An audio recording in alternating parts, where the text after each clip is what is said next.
तो जय नमस्कार दोस्तों, आप सभी का स्वागत है हमारे यूट्यूब चैनल रैपिड स्टडी में। तो RWA की जो सामान्य हिंदी की यूपी कांस्टेबल के लिए बुक है वो हम पूरी कंप्लीट करने वाले हैं। ठीक है, सिर्फ हम इसमें इंपॉर्टेंट क्वेश्चंस वगैरह लेंगे। बाकी अगर आपको थ्योरी पढ़नी है तो आप किसी भी टीचर से पढ़ सकते हैं, चाहे अरुण सर से, चाहे विवेक सर से, चाहे नवीन सर से, या फिर ममतेज सर से। ठीक है, RWA के ममतेज सर हैं, वो भी बढ़िया हिंदी पढ़ाते हैं। और वैसे नवीन सर की प्लेलिस्ट आपको पड़ी हुई मिल जाएगी। और आपको थ्योरी कंप्लीट करनी है तो वहाँ से कर सकते हैं। चलिए करते हैं अपने वीडियो की शुरुआत, टाइम वेस्टिंग ना करते हुए। यूपी कांस्टेबल की ये बुक है जो सामान्य हिंदी वाली, वो आप सभी को पता है कि कारक, हिंदी, लिंग, वचन ये सभी पूछे जाते हैं। ठीक है, अब आ जाते हैं अपने क्वेश्चनों पर कि मोस्ट इंपॉर्टेंट क्वेश्चन क्या क्या है। सिर्फ हम क्वेश्चंस लगाएंगे। देखो, हिंदी की जो सीटी वाला सा है, इस ध्वनि है, सबसे पहले वर्णमाला पे आ जाते हैं। तो ये जो सा ध्वनि है ये कौन सी होती है? तालब होती है। देखो एक शॉर्ट ट्रिक है, KTMDO। सबसे पहले हम ऊपर लिख लेंगे हा हलकारा, ठीक है, फिर सीटी वाला सा, फिर पेट फ्लावर सा, फिर सपेरा वाला सा। ठीक है, यहाँ तक तो आ गए हम लोग। इसके बाद में का वर्ग यहाँ पे आएगा, का, चा, टा, ता और पा।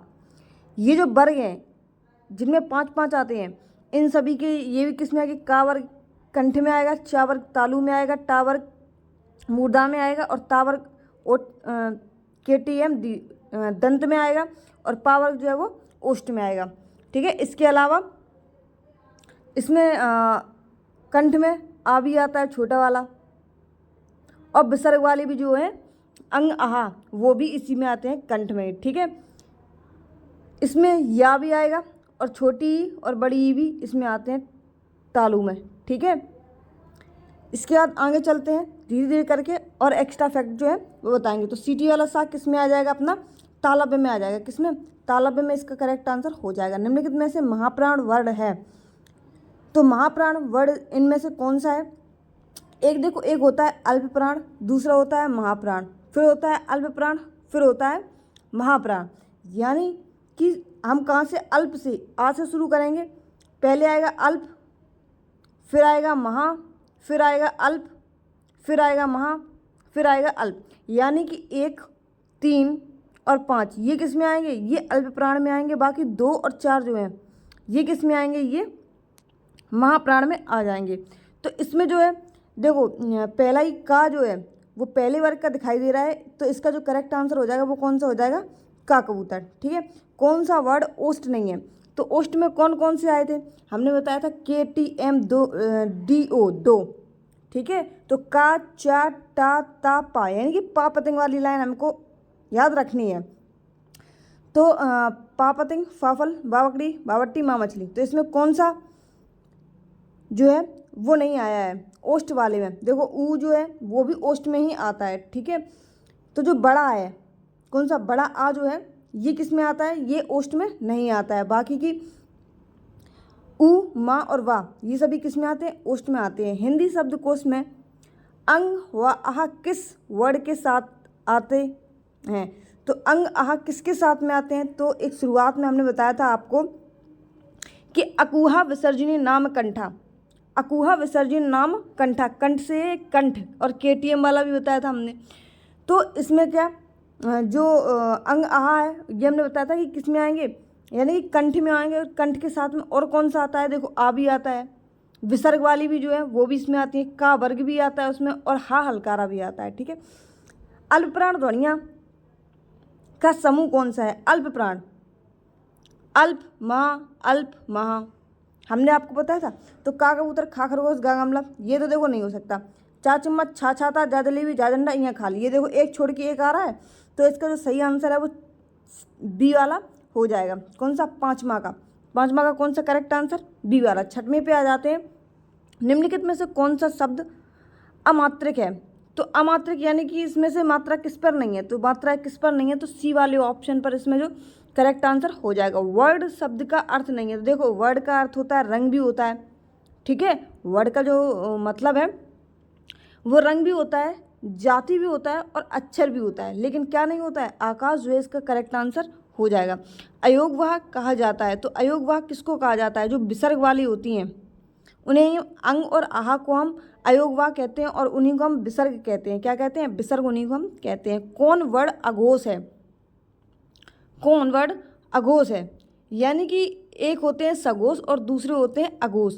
देखो शुरुआत में जो पहले और दूसरे होते हैं इनको तो हम अघोष में रखते हैं, बाकी 3, 4 और 5 जो हैं इनको हम किस में रखते हैं? सघोष में। किस में?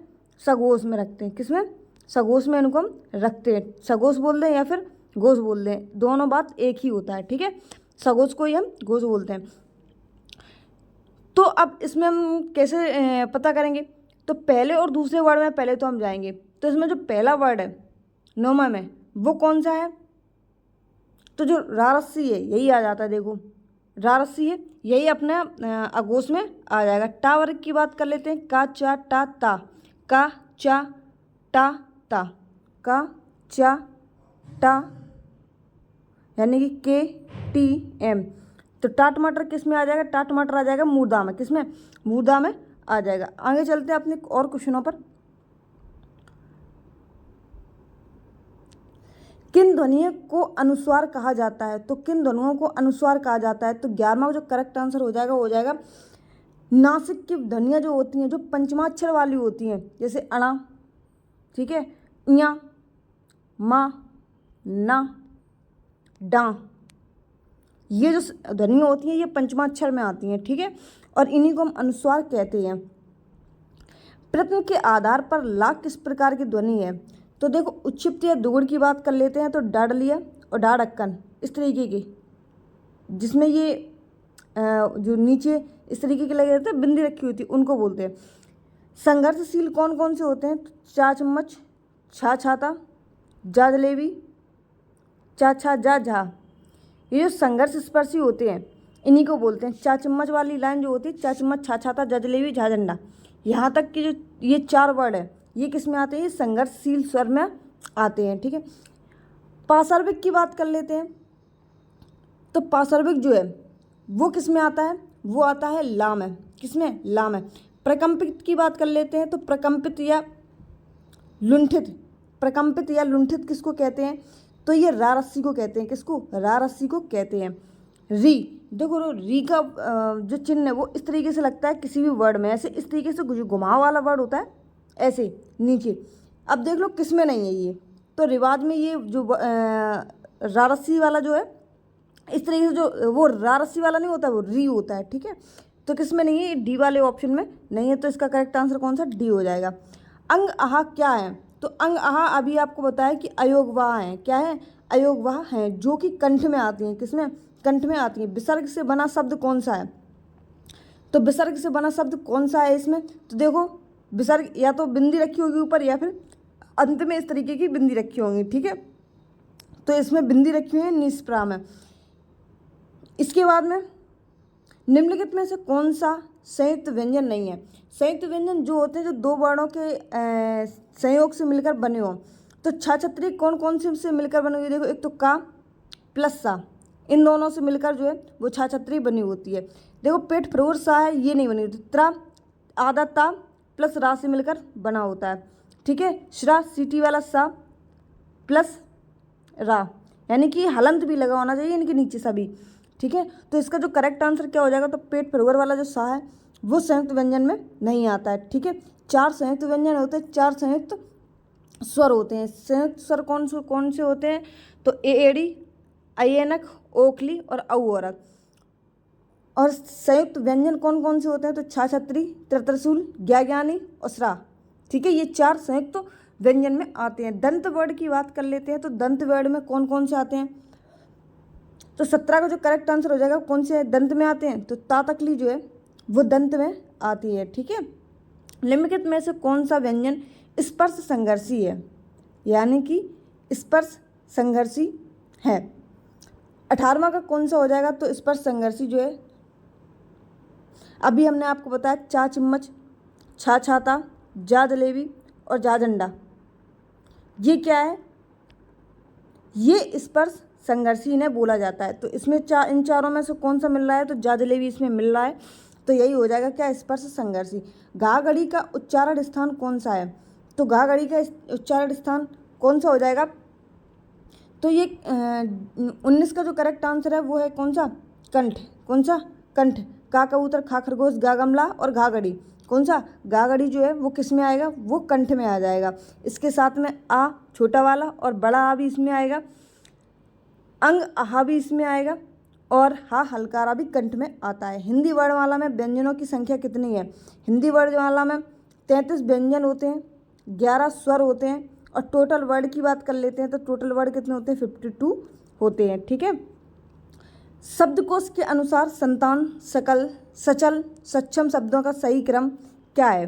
तो देखो पहले अनुस्वार आएगा, उसके बाद में का कबूतर आता है, उसके बाद में का कबूतर के बाद में छह छतरी आता है। ठीक है। आपने सुना होगा कि का के बाद में कौन सा वर्ड आता है? तो छह छतरी आता है। तो सबसे पहले तो ये वाला आ जाएगा पहले नंबर पे, फिर सक्षम आ जाएगा, उसके बाद में सकल आएगा, उसके बाद में सचल आएगा। तो इसका करेक्ट आंसर कौन सा हो जाएगा? सकल, सक्षम। ये डी वाला जो ऑप्शन है वो करेक्ट आंसर इसका हो जाएगा। ठीक है।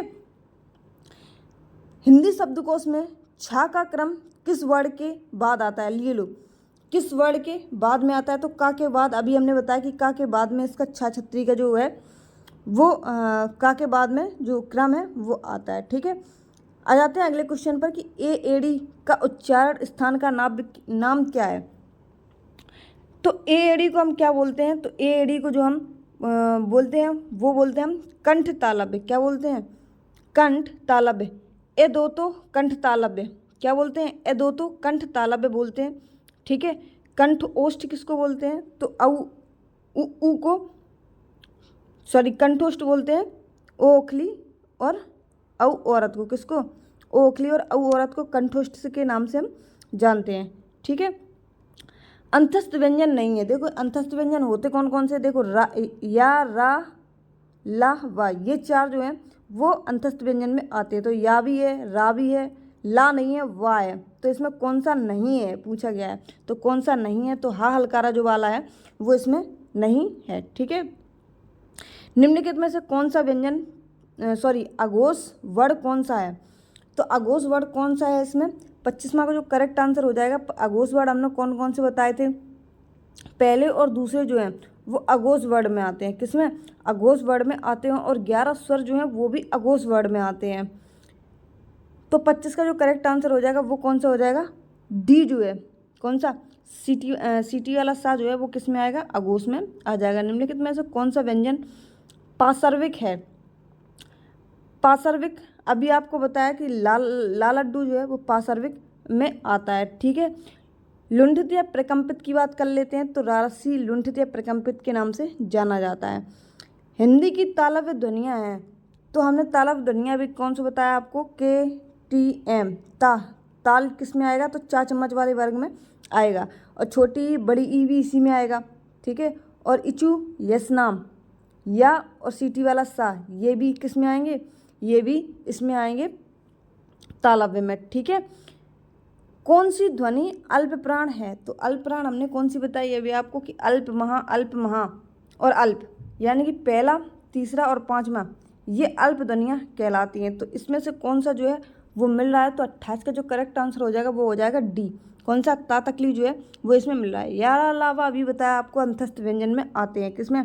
अंतस्थ व्यंजन में आते हैं। उस व्यंजन कौन कौन से होते हैं? एक तो सीटी वाला सा, पेट फ्लवर सा और हा हलकारा और सपेरा वाला जो सा है वो किस में आएंगे? वो उस व्यंजन में आते हैं। ठीक है।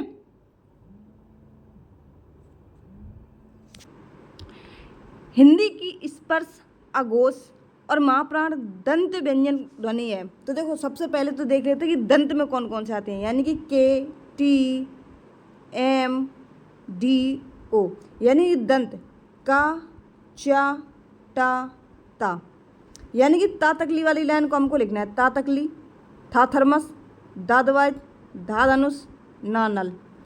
तो इसमें कौन सा वर्ड जो है वो मिल रहा है? एक तो देखो था थर्मस जो है वो मिल रहा है और दा दवाइत ये दो मिल रहे हैं। अब इसमें दंत तो हो गए, अब इसमें क्या देखना है हमको? अघोष देखना है। तो अघोष कौन कौन से होते हैं? अघोष होते हैं पहले और दूसरे वाले। ठीक है। बाकी सभी सघोष होते हैं। तो देखो था थर्मस जो है वो इसमें मिल गया। अघोष वाले में। महाप्राण की भी बात कर लेते हैं, तो चलो महाप्राण पहला अल्प प्राण, फिर महाप्राण, फिर अल्प, फिर महा। तो देखो जो दादवायत है ये किस में आएगा, ये अल्प प्राण में आएगा, लेकिन थर्मस जो है वो महाप्राण में आता है। ठीक है, अगला क्वेश्चन कि अर्धस्वर कौन कौन से होते हैं। एक तो या होता है और दूसरा वा होता है। ये किस में आते हैं, ये अर्धस्वर में आते हैं और ये अंतस्थ व्यंजन में भी आते हैं।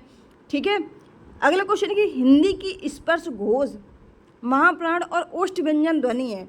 तो सबसे पहले हम ओष्ठ व्यंजन को देखते हैं कि ओष्ठ व्यंजन कौन से होते हैं। तो ओष्ठ व्यंजन होते हैं सबसे लास्ट वाले, डी ओ, दंत ओष्ठ, यानी का चा टा ता पा, यानी कि पा पतंग वाली लाइन, पा पतंग, फा फल, बावकड़ी, भावट्टी और इसके बाद में माँ मछली। तो इसमें कौन कौन से मिल रहे हैं, देखो एक तो सिर्फ कौन सा मिल रहा है, भावट्टी वाला मिल रहा है, और कुछ मिल रहा है इसमें, और एक भी नहीं मिल रहे हैं। तो यही कौन से हो जाएगा, सही आंसर हो जाएगा। अब चेक कर लेते कि महाप्राण है कि नहीं। देखो अल्प महा, अल्प महा, तो भावट्टी किस में आ रहा है, महा में आ रहा है। घोष की बात कर लेते हैं, घोष या सघोष एक ही बात होती है। अघोष जो होते हैं वो शुरुआत वाले दो होते हैं और बाकी बाद में सभी सघोष होते हैं। तो ये भी देखो सघोष में मिल गया। ठीक है, जब ऑप्शन में इतने ही मिल जाए, शुरुआत में ही मिल जाए, तो ज़्यादा टाइम वेस्ट अपना नहीं करना है। ठीक है, संयुक्त व्यंजन कौन सा नहीं है। तो हमने कौन कौन से चार बताए थे, छे, त्रा, ज्ञा और एक बताया था, आप बताएंगे शुरुआत में ही। ठीक है, छे, त्रा, ज्ञा, ये तीन तो हो गए। कौन सा नहीं है, तो फाफल जो है ये संयुक्त व्यंजन में नहीं आता है। संयुक्त व्यंजन कौन कौन से होते हैं, चार होते हैं। कितने होते हैं, चार संयुक्त व्यंजन होते हैं, चार संयुक्त अक्षर होते हैं। अब आ जाते हैं समृद्ध स्वर और विभ्रत स्वर पर। तो समृद्ध स्वर की बात कर लेते हैं। तो समृद्ध स्वर में कौन कौन से आते हैं, देखो समृद्ध स्वर में ई भी आए और ऊ भी आए। तो ई और ऊ यानी कि छोटी ई और बड़ी ई इसमें आएंगे, और छोटा ऊ और बड़ा ऊ उस समृद्ध स्वर में आएंगे। ठीक है, विभ्रत स्वर में कौन सा आएगा, तो बड़ा आ जो है, बड़ा आ जो है वो विभ्रत स्वर में आएगा। ठीक है, विभ्रत का मतलब होता है बड़ा आ। और अर्ध समृद्ध की बात कर लेते हैं, तो क्या ओय, क्या ओय याद रखेंगे, क्या ओय। ठीक है, तो अर्ध समृद्ध में ओय आता है, एक तो ओ ओखली आता है और ए ऐनक आता है। ठीक है, क्या आता है, ओ ओखली और ए एड़ी आता है। ए ऐनक किस में आता है, तो ए ऐनक जो है, बाकी बचे हुए जो हैं वो सभी किस में चले जाते हैं, तो अर्ध विभ्रत में वो सभी चले जाते हैं। व्यंजन स्पर्श संघर्षी है। कौन सा व्यंजन स्पर्श संघर्षी है। स्पर्श संघर्षी के लिए भी हमने बताया था, चा चिम्मच, छा छाता, जा जलेबी और जाजंडा आया था। तो स्पर्श संघर्षी में कौन सा आएगा, जा जलेबी जो है वो इसमें करेक्ट आंसर हो जाएगा। हिंदी की मूर्धन्य ध्वनियाँ हैं, तो के, टी, एम, का, चा, टा, टाट मटर वाली जो लाइन है वो सभी मूर्धन्य में आएंगी। कौन सी, टाट मटर वाली सभी लाइन जो है वो मूर्धन्य में आएंगी। भाषा विज्ञान की दृष्टि से और पेट फरोवर सा भी जो है वो किस में आएगा, वो भी मूर्धा में ही आता है। भाषा विज्ञान की दृष्टि से ऊ किस प्रकार का स्वर है। तो देखो स्वर जो है वो अग्र, मध्य और पश्च, पश्च विभ्रत, अग्र समृद्ध, अग्र विभ्रत और पश्च समृद्ध। छोटा ऊ और ऊ किस में आते हैं, एक तो देखो समृद्ध में आते हैं। अब समृद्ध के लिए भी हम किस में जाएंगे, सबसे पहले तो किस में जाएंगे, पश्च समृद्ध में जाएंगे। किस में, पश्च समृद्ध में छोटा ऊ और बड़ा ऊ पश्च समृद्ध में आते हैं। ठीक है, अभी हमने बताया कि समृद्ध में कौन कौन से आते हैं, अर्ध समृद्ध में कौन कौन से आते हैं, विभ्रत में कौन से आते हैं और अर्ध विभ्रत में कौन कौन से आते हैं। हिंदी की बा ध्वनि कौन सी है। तो जो बा वाली ध्वनि है वो किस में आती है, तो ये आती है किसमें, ओष्ठ में। किसमें, ओष्ठ में आती है। और देखो ये बा बकड़ी है और ये वा है, क्या वा। तो वा जो है वो किस में आती है, वो आती है किसमें, दंतोष्ठ में। किसमें, दंतोष्ठ में आती है। दंत ध्वनि है, तो का जो है ये दंत ध्वनि है, इसका करेक्ट आंसर दंत है। कौन सी ध्वनि महाप्राण नहीं है, तो का कबूतर के बाद खा खरगोश आता है, यानी कि अल्प और महा। ये तो खा तो नहीं हो सकती, खा नहीं हो सकती, सॉरी खा हो सकती है लेकिन इसके अकॉर्डिंग की नहीं है, इसके अकॉर्डिंग आने में। चा चम्मच, छा छाता, जा जलेबी, अल्प महा अल्प। देखो ये भी किस में आ रहा है, महा में आ रहा है। ठीक है, जा जलेबी जो है वो भी महा में आ रहा है, यानी कि तीसरे वाले में आ रहा है। और महाप्राण की शर्त क्या होती है, 1, 3, 5 जो है वो उसमें आना चाहिए। चा चम्मच, छा छाता, जा जलेबी, झा झंडा। देखो झा झंडा है वो चौथे नंबर पर आ रहा है। कौन से नंबर पे आ रहा है, तो चौथे नंबर पे आ रहा है। ठीक है, महाप्राण नहीं है, अल्प महा, अल्प महा, सॉरी ये भी जो जाजंडा है ये भी महाप्राण में आ रहा है। जा जलेबी, चा चम्मच, छा छाता, जा जलेबी, अल्प महा अल्प। ये जो जा जलेबी है ये अल्प प्राण में आ रहा है, किस में आ रहा है, अल्प प्राण में आ रहा है, ठीक है। तो इसका जो करेक्ट आंसर हो जाएगा वो जा जलेबी वाला हो जाएगा। किस वर्ग का उच्चारण स्थान कंठ तालु है, तो कंठ तालु में कौन से आते हैं, तो एड़ी और ऐनक जो है वो कंठ तालु में आते हैं। और कंठ ओष्ठ में कौन से आते हैं, औ औरत और ओखली जो है वो कंठ ओष्ठ में आते हैं। कंठ तालु में एड़ी और ऐनक आते हैं और कंठ ओष्ठ में कौन से आते हैं, ओखली और औरत आते हैं, ठीक है।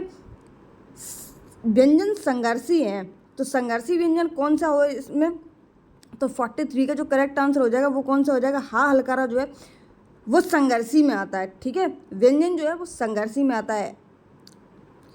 कंठ ध्वनियाँ हैं, तो कंठ ध्वनियाँ कौन सी हैं, का और खा जो है वो कंठ ध्वनियाँ हैं। छा छतरी की बात कर लेते हैं, ये कौन सा है, दो अक्षरों से मिलकर बना है, तो ये संयुक्त अक्षर कहलाता है, ठीक है। निम्नलिखित में से कौन सा उच्चारण स्थान के आधार पर मूर्धन्य व्यंजन है, तो मूर्धन्य व्यंजन कौन सा है इसमें, तो 46 का जो करेक्ट आंसर हो जाएगा वो हो जाएगा डा, और ढा जो है वो मूर्धा में आते हैं।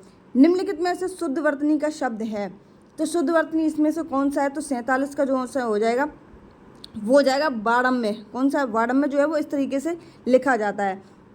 अगला क्वेश्चन है कि 4 वर्तनी दी गई, सही का चयन कीजिए, यानी कि जो वर्तनी अब आ गई हैं इनसे रिलेटेड जो है, तो 36 कैसे लिखते हैं, 36 जो है वो किस तरीके से लिखते हैं, तो 48 का जो करेक्ट आंसर हो जाएगा वो हो जाएगा ऑप्शन नंबर डी, 36 इस तरीके से लिखते हैं। निम्नलिखित में से शुद्ध वर्तनी छांटनी सब में है, ठीक है, तो शुद्ध वर्तनी हम छांट के चलेंगे। तो 49 का करेक्ट आंसर कौन सा जाएगा, अंतर्धान किस तरीके से लिखा जाता है, तो अंतर्धान इस तरीके से लिखा जाता है, वहाँ बाकी अनुसंगिक नहीं होता, आनुषंगिक होता है, क्या होता है, आनुषंगिक होता है, ठीक है। एक ही शब्द की वर्तनी 4 तरह से लिखी गई है। ऊपरी लिखित किस तरीके से लिखा जाता है, तो ऊपरी लिखित जो है वो इस तरीके से लिखा जाता है, किससे, इस तरीके से ऊपरी लिखित।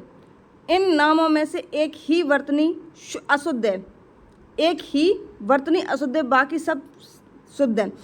तो 51 का करेक्ट आंसर कौन सा हो जाएगा, देखो राहुल, साकृत्यायन, इस तरीके से जो है वो नहीं लिखा जाता है, ठीक है।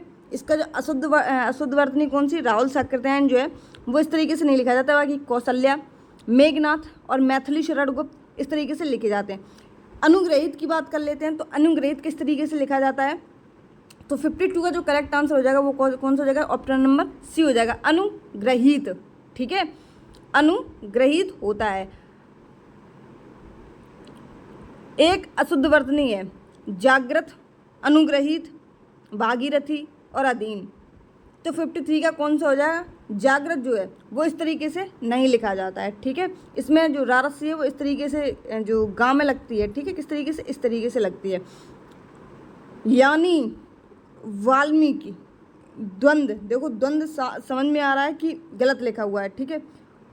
उज्ज्वल भी गलत लिखा हुआ है, वाल्मीकि, वाल्मीकि, ये भी देखो इसमें बड़ी की मात्रा आती वाल्मीकि में, लेकिन नहीं है, तो कौन सा शुद्ध है, यानी कि यानी ही शुद्ध है। इसमें द्वंद्व में इसमें दाग के नीचे भी इस तरीके से लगा होता है, उज्ज्वल में डबल जा लगा होता है, फिर वाह होता है और फिर उसके बाद में ला होता है।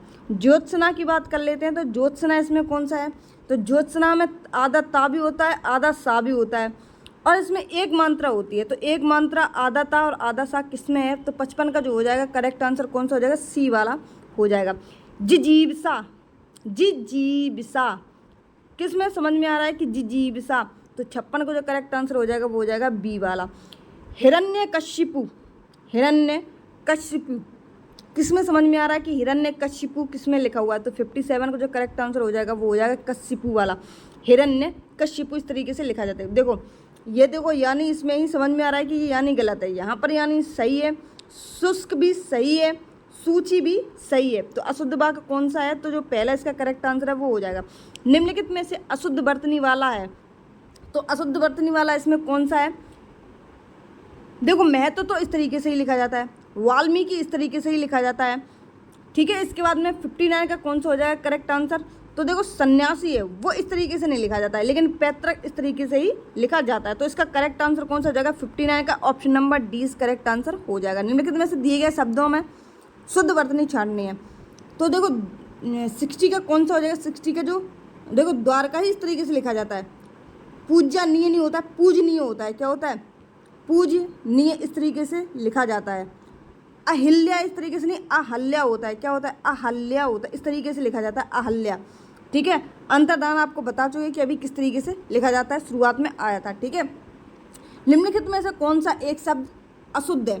तो अशुद्ध कौन सा है? 61 का जो है वो 61 का नौकर, नौकरी, नौकरी इस तरीके से नहीं, नौकरी में डबल इस तरीके की मात्रा लगी होती है। ठीक है, नौकरी जो है इस तरीके से लिखा। पौरुष की बात कर लेते हैं, तो पौरुष में तो 2 मात्राएं देखो लगी हुई हैं, और उस प्रोण भी इस तरीके से लिखा, और दैहिक भी इस तरीके से लिखा जाता है। ठीक है, कवयित्री की बात कर लेते हैं, तो कवयित्री, कवयित्री, कवयित्री, कवयित्री। तो 62 का जो है वो कौन सा हो जाएगा? 62 का हो जाएगा सी वाला, कवयित्री। कौन सा? कवयित्री। ये 62 का थोड़ा सा हमें कन्फ्यूजन में है, कवयित्री, कवयित्री, कवयित्री, नहीं सॉरी, पहला होगा। कौन सा होगा इसका? पहला वाला हो जाएगा, कवयित्री होता है। ठीक है, 63 के आंसर की अब बात कर लेते हैं कि अशुद्ध वर्तनी वाला। इसमें अशुद्ध वर्तनी छांटनी है हमको। तो अशुद्ध वर्तनी देखो 63 का कौन सा होगा? हिरण्यकशिपु होता है, कशिपु, यानी कि इसमें छोटी की मात्रा लगती है कशिपु में। ठीक है, पुनरुत्थान देख लो, इस तरीके से लिखा जाता है, छोटू की मात्रा होती है पापे, फिर नापे भी होती है छोटू की मात्रा, फिर रुत्थान यानी कि रा पे आधा कम वाला छोटा ऊ वाला रू लगा होता है, उसके बाद में उत्थान। चरमोत्कर्ष इस तरीके से, और वाग्मय, वाग्मय अभी आपको पहले भी बता चुकी कि वाग्मय जो है वो उसकी सही वर्तनी ये है। आनुषंगिक की बात कर लेते हैं, तो आनुषंगिक देखो इसमें तो ये लगते नहीं है 64 में, ये तो लगते नहीं है सा वाला। अब आ जाते हैं पहले और दूसरे में। तो आनुषंगिक जब भी किसी में इक लगाओ तो आगे शुरुआत में जो है वो बड़ा का डंडा जरूर आता है। ठीक है, जब भी किसी भी वर्ड में जैसे ऐतिहासिक लिखा हो तो इसमें जो बड़ा का डंडा है वो आता है। तो आनुषंगिक में बड़ा का डंडा है जो आएगा। शुद्ध वर्तनी वाला शब्द कौन सा है? तो शुद्ध वर्तनी वाला शब्द कौन सा है? 65 का कौन सा हो जाएगा करेक्ट आंसर? तो प्रतिदर्श जो है ये शुद्ध दर्श है। रचयिता आपको पता है कि वो इस तरीके से लिखा जाता है, रचयिता। ठीक है, रचयिता इस तरीके से लिखा जाता है। दृष्टा और आहार ये दोनों सही तरीके से लिखा है। ठीक है, बाकी जो शुद्ध दृष्टा नहीं होता है, दृष्टि होता है। क्या होता है? दृष्टि होता है, दृष्टि, ये इस तरीके से छोटी की मात्रा लगती है। और आहार होता है, क्या होता है? आहार होता है, यानी कि खाने वाला, आहार नहीं होता है। क्या होता है? आहार होता है। ठीक है, दृष्टि इस तरीके से लिखते हैं। रचयिता आप सभी को पता है रा, और फिर चा लगता है इसमें, और फिर ई छोटी की मात्रा लगती है, इसमें ई नहीं आता है। ठीक है, 66 की बात कर लेते हैं। शुद्ध वर्तनी वाला कौन सा है? तो परीक्षा आप सभी को पता है कि इसी तरीके से परीक्षा जो है वो लिखा जाता है। ठीक है, 67 की बात कर लेते हैं कि शुद्ध वर्तनी वाला कौन सा है। तो 67 में जो शुद्ध वर्तनी वाला है वो है न्योछावर, जो है वो इस तरीके से लिखा जाता है, न्योछावर। डबल जो इसमें ये मात्रा है वो डबल आती है न्योछावर में, कभी कभी एक मात्रा दे देते हैं न्योछावर करके। अशुद्ध वर्तनी वाला देखो वाग्मय जो है, वाग्मय तो इस तरीके से लिखा जाता है। उत्कर्ष, उत्कर्ष इस तरीके से उत्कर्ष लिखा जाता है। ठीक है, 68 की बात कर लेते हैं।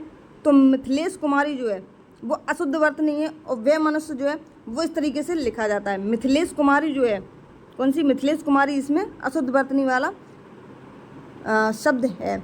एक ही वर्तनी शुद्ध है, तो एक ही वर्तनी कौन सी शुद्ध है? तो 69 का कौन सा हो जाएगा? 69 का जो करेक्ट आंसर है वो हो जाएगा सठ दर्शन, इस तरीके से नहीं लिखते। क्लिष्ट होता है, अनपेक्षित होता है। ये देखो पर्यवसान है, ये शुद्ध तरीके से लिखा हुआ है। कौन सा? पर्यवसान जो है वो इस तरीके से लिखा जाता है। इसमें नरक इस तरीके से लिखा जाता है, ये नरक है और ये नरक है, जबकि शुद्ध क्या होता है? नरक जो है वो शुद्ध होता है। तो 70 का कौन सा हो जाएगा करेक्ट ऑप्शन? ए हो जाएगा। उन्नयन की बात कर लेते हैं, तो उन्नयन इसमें कौन सा करेक्ट हो जाएगा? तो 71 का जो है वो बी वाला करेक्ट आंसर हो जाएगा। इस तरीके से उन्नयन लिखते हैं।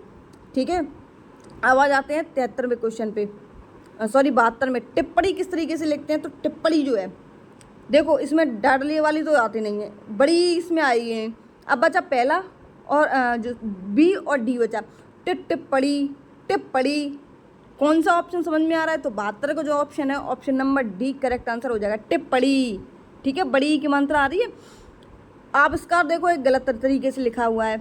ठीक है, 73 का जो करेक्ट आंसर है, सॉरी आविष्कार इस तरीके से ही लिखा जाता है। ठीक है, बाकी इसमें निशब्द इस तरीके से नहीं लिखा जाता, जमाता, देवर्षि। तो इसमें जो शुद्ध वर्तनी वाला है 73 का जो करेक्ट आंसर है वो कौन सा हो जाएगा? आविष्कार इस तरीके से लिखा जाता है। ठीक है, अशुद्ध वर्तनी देखो उज्ज्वल तो हमने इस तरीके से बताया था आपको कि लिखा जाता है। समुज्ज्वल, देखो समुज्ज्वल इस तरीके से लिखा जाता है। ठीक है, समुज्ज्वल 74। अब देखो जाहिर सी बात है कि ये करेक्ट होगा। अब इन दोनों में देखो ये देखो सेम से समझ में आ रहे हैं। तो 74 को जो है वो कौन सा करेक्ट आंसर हो जाएगा? तो डबल जा वाला जो है वो करेक्ट आंसर हो जाएगा। ठीक है, 75वें क्वेश्चन की बात कर लेते हैं कि एक ही वर्तनी शुद्ध है। तो एक ही वर्तनी कौन सी शुद्ध है? 75 के करेक्ट आंसर की बात कर लेते हैं। तो कोमलांगी होता है, कोमलांगिनी नहीं होता है, कोमलांगी होता है। क्या होता है? कोमलांगी होता है। निरोग होता है, क्या होता है? निरोग होता है। क्या होता है? निरोग होता है। ठीक है, निरोग। राजमहल होता है, राजमहल नहीं होता है। क्या होता है? राजमहल होता है। क्या होता है? राजमहल होता है। अच्छो एड़ी, तो इसका जो शुद्ध वर्तनी हो जाएगी वो कौन सी होगी? शुद्ध अच्छो एड़ी जो है वो इसका सही आंसर हो जाएगा। अशुद्ध वर्तनी वाला शब्द, यानी कि इसमें 3 तो सही है, बाकी एक शब्द जो है वो गलत तरीके से लिखा हुआ है। देखो पारलौकिक जो है वो इस तरीके से ही लिखते हैं, पारलौकिक। हमने बताया था जब इक लगेगा तो शुरुआती अक्षर जो है वो बड़ा बनेगा, बड़ा आकर डंडा उसमें आएगा। आशीर्वाद में सा में रा की मात्रा ना चढ़ा के वा में रा की मात्रा चढ़ाई जाती है, तो इसमें देखो वा पर मात्रा रा की चढ़ी हुई है। दुर्दर्श की बात कर लेते हैं तो 76 का जो सी ऑप्शन है वो इसका सही तरीके से लिखा हुआ है, दुर्दर्श। अब क्या होता है? निश्चित इस तरीके से नहीं लिखा जाता है। ठीक है, तो इसका जो अशुद्ध वर्तनी कौन सी हो जाएगी? तो 76 की जो बी ऑप्शन है, 76 का बी ऑप्शन जो है वो अशुद्ध वर्तनी वाला हो जाएगा। कलेश किस तरीके से लिखा जाता है? तो कलेश जो है वो किस तरीके से लिखा जाता है? 77 का जो सी तरीके से है, आधा का बनता है इसमें और पूरा ला बनता है और फिर एक ही मात्रा और फिर सीटी वाला सा, यानी कलेश इस तरीके से लिखा जाता है। धोबिन किस तरीके से लिखा जाता है? तो धोबिन जो है 78 का किस तरीके से हो जाएगा? वो पहला ही हो जाएगा, धोबिन इस तरीके से लिखा। श्रृंगार देखो ये इसमें डबल ला लगा है, इसमें भी डबल ला लगा है और इस तरीके से लिखा नहीं जाता श्रृंगार। ठीक है, तो इसका जो सही आंसर क्या हो जाएगा? तो सी वाला जो करेक्ट आंसर है 79 का वो करेक्ट आंसर हो जाएगा। भागीरथी की बात कर लेते हैं तो भागीरथी, इसमें कौन सा ऑप्शन करेक्ट दिखाई दे रहा है? तो भागीरथी यही ऑप्शन सही है, वो दिखाई दे रहा था। उज्ज्वल, उज्ज्वल, उत्ज्वल, उज्ज्वल। 81 की बात कर लेते हैं तो देखो इसमें ए भी सही है और इसमें बी भी सही है, दोनों सेम वर्ड लिखे हुए हैं। उज्ज्वल, उज्ज्वल एक जैसे ही लिखे हुए हैं। ठीक है, सॉरी, इसमें ए में डबल जा और आधा नहीं लगा है, तो करेक्ट आंसर कौन सा हो जाएगा? बी वाला करेक्ट आंसर हो जाएगा। ठीक है, देखने में थोड़ी हमारी डबल जा, आधे आधे वाले डबल जा है इसमें। ठीक है, तो इसका करेक्ट आंसर 81 का कौन सा हो जाएगा? बी वाला हो जाएगा। वीर हणी, कौन सा? वीर हणी। 82 का कौन सा हो जाएगा? वीर हणी होगा। कौन सा? वीर हिणी होगा, वीर हिणी इसका करेक्ट आंसर हो जाएगा। अशुद्ध वर्तनी किसकी है? यानी कि 3 सही है और 1 गलत है, तो 83 का कौन सा हो जाएगा? भुक्खड़ जो है, भुक्खड़ इस तरीके से लिखा जाता है, सॉरी भुक्खड़ जो है वो इस तरीके से नहीं लिखा जाता है। भुक्खड़, भुक्खड़ इस तरीके से, कोंकड़ इस तरीके से, लंगड़ इस तरीके से लिखा जाता है। ठीक है, भुजक्खड़ इस तरीके से लिखा है, डबल का आता है भुक्खड़ में, भुक्खड़ में डबल खा नहीं आएगा, एक का आएगा एक खा आएगा। अधोलिखित में से शुद्ध वर्तनी वाला शब्द है, अधोलिखित में से शुद्ध वर्तनी, यानी कि 3 गलत है 1 सही है। तो 84 की बात कर लेते हैं तो 84 के जो करेक्ट आंसर हो जाएगा वो जाएगा, देखो इसमें निवृत्त भी सही है और घनिष्ठ भी सही है। कौन सी? निवृत्त भी सही है और घनिष्ठ भी इसमें सही है। दधीची होता है, क्या होता है? दधीची होता है, दधीची। इनमें मात्राएं थोड़ी जो अलग अलग लगी हुई हैं, जहाँ पे बड़ी की लगनी चाहिए वहाँ छोटी की लगी, जहाँ छोटी की लगी वहाँ बड़ी की लगनी चाहिए। याग वाकल्य होता है। कौन सा होता है? याग वाकल्य होता है। यहाँ पे याज्ञा वाकल्य लिखा हुआ है, याग वाकल्य होता है। निम्नलिखित में से शुद्ध वर्तनी वाला शब्द कौन सा है? तो शुद्ध वर्तनी वाला शब्द इसमें कौन सा है? तो 85 के क्वेश्चंस की बात कर लेते हैं। तो 85 का जो क्वेश्चन का आंसर है वो है इसमें अंत्याक्षरी, यानी कि आप, फिर आधा ना, फिर आधा ता, फिर या, फिर उसके बाद में छरी लिखा हुआ है। पूज्यनीय नहीं होता है, पूजनीय होता है। कब यत्री नहीं होता है, कब यत्री होता है। क्या होता है? कब यत्री होता है। ठीक है। तदोपरांत नहीं होता, तदुपरांत होता है। क्या होता है? तदुपरांत होता है। 86 के क्वेश्चन की बात कर लेते हैं। तो अशुद्ध वाक्य कौन सा है? देखो, अंतर्धान इस तरीके से लिखा जाता है, आप, फिर आधा ना और ता और धा और उस पर रा उड़ी हुई और ना। अनुग्रहित की बात कर लेते हैं। तो अनु और ग्रहित। ठीक है, इस तरीके से लिखते हैं। अधीन स्त्री। अध्यात्म होता है, आध्यात्म नहीं होता है, अध्यात्म होता है। कौन सा होता है? अध्यात्म होता है। विदुषी की बात कर लेते हैं। तो 87 का जो करेक्ट आंसर हो जाएगा, 87 का करेक्ट आंसर कौन सा हो जाएगा? तो ये हो जाएगा पहला वाला, विदुषी इस तरीके से लिखा जाता है। 88 की बात कर लेते हैं। निम्नलिखित में से किस शब्द की वर्तनी अशुद्ध है? देखो, ज्योत्सना तो इस तरीके से ही लिखा जाता है। अनधिकार, प्रदर्शनी और विश्लेषण। 88 का जो करेक्ट आंसर हो जाएगा, देखो, अशुद्ध वर्तनी अनधिकार जो है वो इस तरीके, अनाधिकार लिखा हुआ है यहाँ पे। होता क्या है? तो अनधिकार होता है। क्या होता है? अनधिकार होता है। विश्लेषण इस तरीके से लिखा जाता है, प्रदर्शनी भी इस तरीके से लिखी जाती है। ठीक है, इसके बाद में आ जाते हैं कि तत्सम शब्द की दृष्टि से एक युग्म अशुद्ध है। दीक्षा को क्या परीक्षा बोलते हैं? कपूत को सपूत, वरिष्ठ को कनिष्ठ, सूकर को बलिवर्द। तो 89 का जो करेक्ट आंसर हो जाएगा वो हो जाएगा, सूकर को बलिवर्द नहीं बोलते, वरिष्ठ को कनिष्ठ बोलते हैं, दीक्षा को परीक्षा बोलते हैं, कपूत को सपूत बोलते हैं। ठीक है। निम्नलिखित में से शुद्ध वर्तनी वाला जो शब्द है कुमुदनी, कौन सा? कुमुदिनी, कुमुदिनी। 90 का कौन सा हो जाएगा? तो 90 का जो बी वाला ऑप्शन है वो करेक्ट आंसर हो जाएगा। निम्नलिखित शब्दों में वर्तनी की दृष्टि कौन सा शब्द अशुद्ध है? तो अशुद्ध शब्द जो है वो इसमें कौन सा हो जाएगा? तो 91 का जो है वो निरपराध जो है वो इसका सही निरपराध होता है। क्या होता है? निरपराध होता है, निरापराध नहीं होता है। उज्ज्वल सही तरीके से लिखा हुआ है, पुष्पांजलि सही तरीके से लिखा हुआ है, भास्कर भी सही तरीके से लिखा हुआ है। इसका जो करेक्ट आंसर हो जाएगा और करेक्ट ऑप्शन क्या हो जाएगा? बी हो जाएगा। निम्नलिखित में शुद्ध वर्तनी वाला शब्द कौन सा है? तो इसमें 3 अलग तरीके से लिखी हुई हैं और बाकी एक सही तरीके से लिखी हुई है। अधीन होता है, हमने शुरुआत में ही बताया था, अधीन नहीं होता है, अधीन होता है। मिष्टान्न होता है। क्या होता है? मिष्टान्न होता है, मिष्ठान नहीं होता है। व्यवहारिक होता है। क्या होता है? व्यवहारिक होता है। और इसमें जो करेक्ट आंसर है 92 का कौन सा है? तो डी ऑप्शन लगा हुआ है। देखो, एक लगा हुआ है इसमें, तो या इसमें यहाँ पे आका डंडा लगा होना चाहिए, तो तब ये शुद्ध हो जाता। लेकिन इसका जो करेक्ट आंसर हो जाएगा वो कौन सा हो जाएगा? अत्यधिक जो है वो इसका करेक्ट आंसर हो जाएगा। ठीक है। वर्णमाला के जितने भी हमारे क्वेश्चन हैं वो सभी सॉल्व हो चुके हैं। इसको आपको इसकी PDF जो हमारे टेलीग्राम चैनल पर मिल जाएगी। बाकी जो ऑप्शन है इसमें सभी दिए गए हैं। ठीक है। अब हम अपना जो अगला चैप्टर है वो कौन सा शुरू होगा? तो वो होगा संधि वाला। कौन सा? संधि वाला जो